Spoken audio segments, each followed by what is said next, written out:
নমস্কার, মালদা জেলার ছোট্ট একটি গ্রাম থেকে আমি সীমা।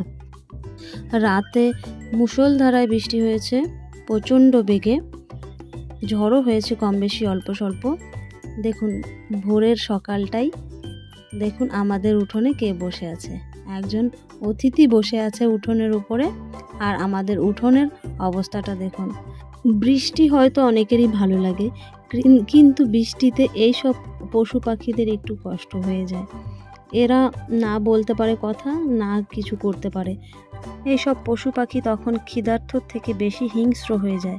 ক্ষুধার্ত পেটে থাকলে স্বাভাবিক হিংস্র হওয়াটাই। 3-4 ঘন্টা পরের কথা এটা। দেখুন 3-4 ঘন্টা পরেও এরকম অনবরত বৃষ্টি পড়েই যাচ্ছে, টিপ টিপ টিপ টিপ করে। মানে আষাঢ়ে বৃষ্টি যেটা বলে সেরকম টাইপের। এটা কিন্তু আষাঢ় মাস নয়, এটা হচ্ছে কার্তিক মাস। কার্তিক মাসে এরকম টিপ টিপ টিপ টিপ করে বৃষ্টি পড়েই চলেছে।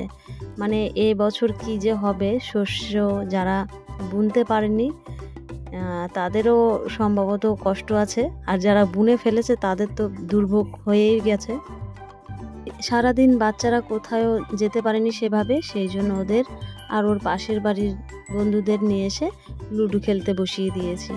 এবার লুডো তো 6 জন মিলে খেলতে পারবে না, তাই জন্য ওদের বলেছি যে তোরা সাপ লুডোটা খেল।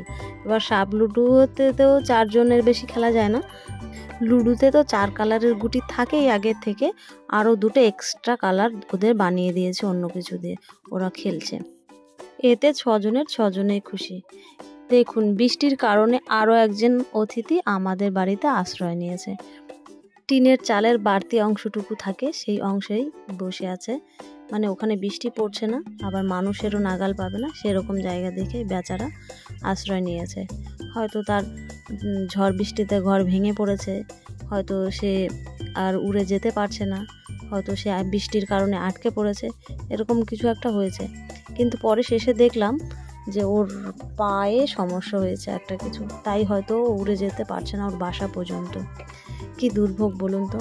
এরা এখন কি খেয়ে বেঁচে থাকবে, কি খাবে, কোথায় যাবে, কিভাবে থাকবে, কোনো ঠিক ঠিকানা নেই। আমরা তো মানুষ, আমরা তো আমাদের মতো করে বেঁচে থাকতে পারি, কিন্তু এরা পশু পাখিরা না বলতে পারে কথা, না কিছু করতে পারে। এদের কতটা দুর্ভোগ এই বৃষ্টিতে, এই ঝড়ে। এই সব দেখার শেষে আমি মনে করি আমি মানুষ হয়ে জন্ম নিয়েছি বলে আমি গর্বিত। তাই আমি আমার মতো করে বেঁচে থাকতে চাই, আমি ভালো থাকতে চাই প্রত্যেকটা মুহূর্তের জন্য। কাউকে কখনোই কষ্ট না দিয়ে, দুঃখ না দিয়েই সব সময়ের জন্য ভালো থাকার চেষ্টা করতে হবে। জীবনে কি আছে, যতদিন বাঁচতে হবে ততদিন নিজের মতো করে নিজেকে বাঁচতে হবে। তাই বলা হয়েছে মানুষই সর্বশ্রেষ্ঠ প্রাণী। বেচারা পাখিটাকে দেখে একটু দুঃখ হচ্ছিল বটে, কিন্তু কিছু করার ছিল না। ও অনেকটা দূরে বসে আছে, ওর কাছে যে একটু খাবার পৌঁছে দেবো সেটারও ক্ষমতা নেই।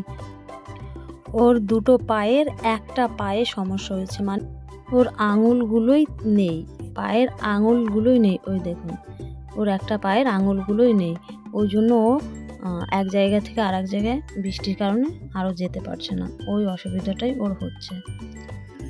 দেখা যাক আর কতদিনও থাকে এভাবে।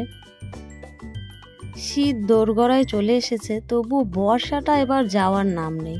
এত বর্ষা হচ্ছে এবছরে, কত দূর যে গিয়ে ঠেকবে কিছু বুঝতে পারছি না। অবশেষে এটাই বলবো, আমার ভিডিওটা এতদূর কেউ যদি দেখে থাকেন তাহলে একটা লাইক করে দিবেন। সবার সাথে থাকবেন, সবার পাশে থাকবেন, সবার খেয়াল রাখবেন। নমস্কার।